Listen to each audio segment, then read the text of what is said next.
বিয়ে করেছো? হ্যাঁ, তোমার জন্য কি আজীবন বসে থাকবো? ভালো করেছো। বিয়ে তো করারই ছিল। একটা ছবি দিতে পারো? কিসের ছবি? ওই মানুষটা, যে মানুষটার সাথে বিয়ে হয়েছে। না না, তোমার নজর লেগে যাবে।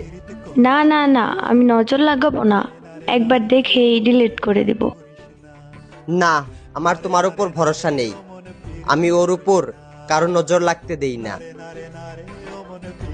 তোমাকে আমার কসম, যদি আমাকে কোনোদিন ভালোবেসে থাকো তাহলে তার ছবি দাও। যে আখি জলে ওরে মন প্রেমের ব্যথায় বুকের খাতায় এইটা তো আমার ছবি। তোমার পর আমার জীবনে আর ভালোবাসাই আসে নাই। তারপরও মুখে এত হাসি নিয়ে ঘুরো।